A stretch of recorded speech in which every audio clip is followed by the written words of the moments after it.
തിരുവല്ല CPIMലെ സംഘടനാ പ്രശ്നങ്ങൾ പരിഹരിച്ചെന്ന് സംസ്ഥാന secretary MV Govindan. Thiruvalla town north local സമ്മേളനവുമായി മുന്നോട്ട് പോകുമെന്നും MV ഗോവിന്ദൻ വ്യക്തമാക്കി.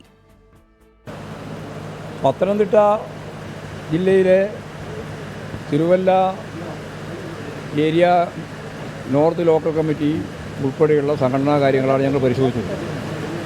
ആ പരിശോധിച്ചതിൻ്റെ ഭാഗമായിട്ട് പാർട്ടി സംഘടനാപരമായിട്ട് സമ്മേളനങ്ങളെല്ലാം പൂർത്തിയാക്കത്തക്ക രീതിയിലുള്ള തീരുമാനവുമായി ഇപ്പോൾ പാർട്ടി മുന്നോട്ടേക്ക് പോകുക.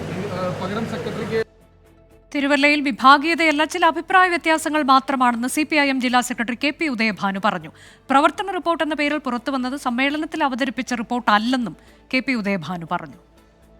തിരുവല്ലയിലെ വിഭാഗീയത അവിടെ നടപടിയൊന്നും ഇപ്പോൾ എടുക്കാൻ ആലോചിച്ചിട്ടില്ലല്ലോ. അവിടെ വിഭാഗീയതയൊന്നുമില്ല.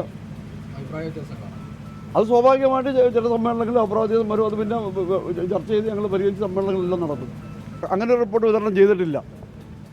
റിപ്പോർട്ട് സാധാരണ കമ്മിറ്റി, ലോക്കൽ കമ്മിറ്റിയിൽ ഏത് കമ്മിറ്റിയിലായാലും ആ കമ്മിറ്റി ചർച്ച ചെയ്ത് ആ കമ്മിറ്റിയാണ് ഒരു റിപ്പോർട്ട് പിന്നെ സമ്മേളനത്തിൽ വെക്കുന്നത്. കമ്മിറ്റി റിപ്പോർട്ടാണ്. അങ്ങനെ ഒരു റിപ്പോർട്ട് ഇത് കമ്മിറ്റി വെച്ചിട്ടുമില്ല. ആ റിപ്പോർട്ട് കമ്മിറ്റിക്ക് യാതൊരു ബന്ധവുമില്ല. ശ്രീജിത്ത് ശ്രീകുമാരൻ വിശദാംശങ്ങളുമായി. ശ്രീജിത്ത്, CPIM സംസ്ഥാന സെക്രട്ടറി കൊല്ലം കരുനാഗപ്പള്ളിയിലെ തർക്കത്തിന് ശേഷം തിരുവല്ലയിലേക്ക് എത്തുകയായിരുന്നു. അത് ഏത് തരത്തിൽ പ്രശ്നപരിഹാരമായി എന്നതാണ് MV ഗോവിന്ദൻ വ്യക്തമാക്കിയത്.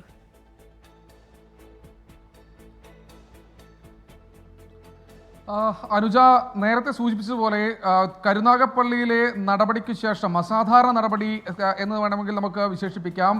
സാധാരണ ഇത്തരത്തിൽ ഒരു ഘട്ടത്തിൽ പോലും ഈ സംഘടനാ സമ്മേളനങ്ങൾ നടക്കുന്ന സമയത്ത് CPIMൽ നടപടി പതിവില്ല.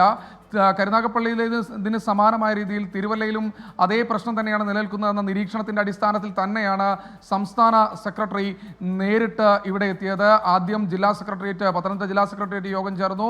ആ യോഗം ഏതാണ്ട് ഒരു മണിക്കൂർ, 1.5 മണിക്കൂറോളം നീണ്ടു നിന്നു. ശേഷം തിരുവല്ല ഏരിയ കമ്മിറ്റി അംഗങ്ങളെ വിളിപ്പിച്ചു, അവരോട് സംസാരിച്ചു. അവരോടും കാര്യങ്ങളൊന്നും തന്നെ ഇങ്ങോട്ട് പറയണ്ട, ഇനി എന്ത് ചെയ്യണം എന്നത് പാർട്ടി തീരുമാനിച്ചിട്ടുണ്ട് എന്നാണ് പറഞ്ഞത്.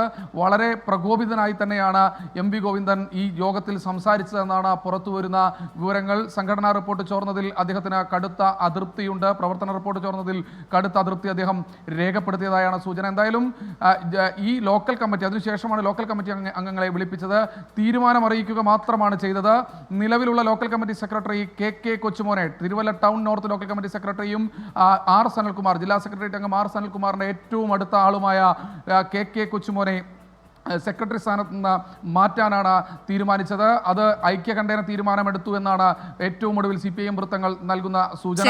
എന്തായാലും ഈ KK കൊച്ചുമോനെ മാറ്റി 14 അംഗ ലോക്കൽ കമ്മിറ്റി ആയിരുന്നു, അതിലൊരു 15 അംഗം എന്ന തരത്തിലേക്ക് ഒരാളെ കൂടി ഉൾപ്പെടുത്തുന്നു. അത് ജനോ മാത്യു ആണ്, ഏരിയ കമ്മിറ്റി അംഗം. അദ്ദേഹത്തിന് സെക്രട്ടറിയുടെ താൽക്കാലിക ചുമതല നൽകുന്നു. അദ്ദേഹത്തിന് സമ്മേളനം നടത്താൻ ആവശ്യമായ സെക്രട്ടറി കൊച്ചുമോനെ മാറ്റി പകരം ജനോ മാത്യുവിന് താത്കാലിക ചുമതല. അവിടെ പൂർണ്ണമായി പ്രശ്നപരിഹാരമായിട്ടുണ്ട് എന്നതാണ് MV ഗോവിന്ദൻ മാധ്യമങ്ങളോട് പറഞ്ഞത്.